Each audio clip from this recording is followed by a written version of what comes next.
Place maintenant à la chronique culture, c'est avec Estelle Martin qui s'apprête à nous rejoindre et qui fait ce soir son grand retour. Voici La Belle et la Bête par le Malandin Ballet Biarritz.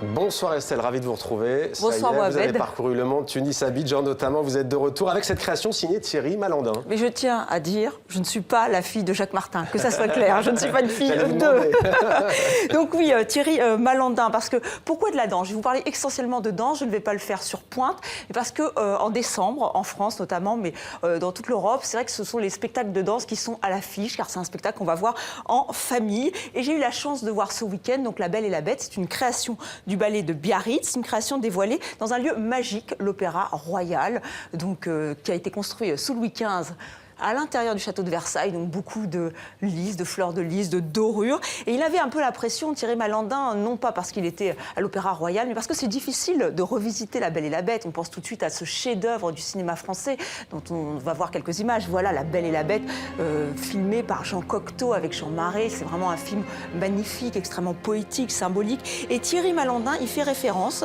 avec beaucoup de finesse dans son spectacle. Moi, ce qui m'intéresse avec Thierry Malandin, ce n'est pas vraiment la danse, même si elle est importante, c'est qu'il sait raconter des histoires. Il a vraiment une façon de mettre en scène, une scénographie, c'est limpide, on suit l'histoire. Parfois, on peut se dire la danse, c'est abstrait, on ne comprend pas ce qui se passe et tout. Donc là, on comprend tout. C'est vraiment encore une fois, d'un limpide impressionnant.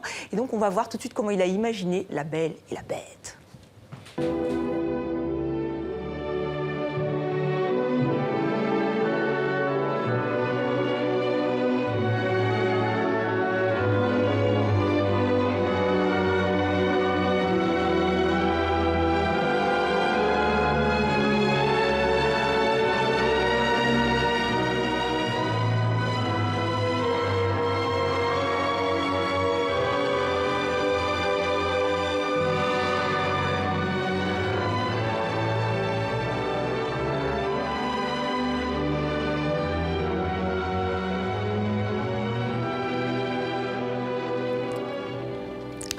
Voilà, La Belle et la Bête qui sera présentée à la Biennale de danse de Lyon en septembre 2016. Autre spectacle au programme à ne pas manquer, Estelle, il s'agit de Casse-Noisette Compagnie. Oui, Casse-Noisette, alors là aussi un classique revisité par Jean-Christophe Maillot, une figure du néoclassicisme comme Thierry Malandin. C'est un mouvement qui est né au XXe siècle avec Diaghilev et les ballets russes. Alors là, on retrouve ce néoclassicisme avec Jean-Christophe Maillot qui dirige une célèbre compagnie, la compagnie des ballets de Monte-Carlo, qui célèbre cette année ses 30 ans. Et pour cette date anniversaire, ils ont donc choisi Casse-Noisette Compagnie. Le spectacle sera diffusé en direct le 30 décembre dans de nombreuses salles de cinéma. Tout de suite, un petit aperçu.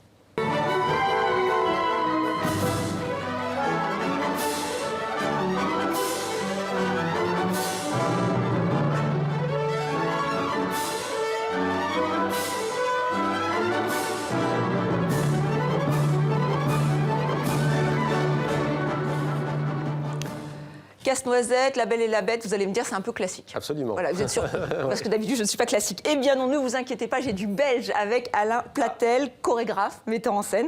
Il a fondé les ballets C de la B à Gand, en Belgique. Il a un rapport au corps très différent parce qu'il n'est pas chorégraphe de formation, non, il est orthopédagogue. Et dans son dernier spectacle, il s'intéresse à un thème assez curieux, la fanfare. Et en fait, dans En avant marche, la fanfare devient comme le miroir de la société. Alain Platel laisse une grande place à l'improvisation. C'est parfois excessif, mais jamais vulgaire. Voyez ce sujet de Frédéric Cantu.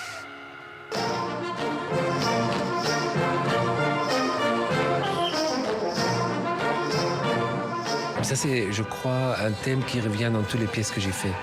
cette tension entre l'individu et le fait qu'il ou elle a envie de se montrer, de se développer le plus que possible, mais en même temps l'envie de faire partie d'une communauté. Et la fanfare, je crois que c'est une des vieilles formes de communauté. Il faut continuer à jouer, sinon on est perdu. Il faut jouer, joue mademoiselle, joue. J'ai toujours pensé qu'un chorégraphe, il fait de la chorégraphie, mais Alain ne fait pas ça.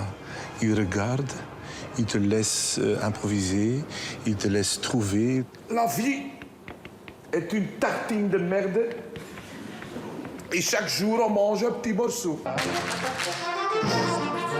J'ai l'impression que le corps raconte beaucoup plus que les mots peuvent raconter. Je crois que c'est surtout ça qui m'intéresse dans les mouvements. Pas le côté formel, mais plutôt la manière dont le corps s'exprime.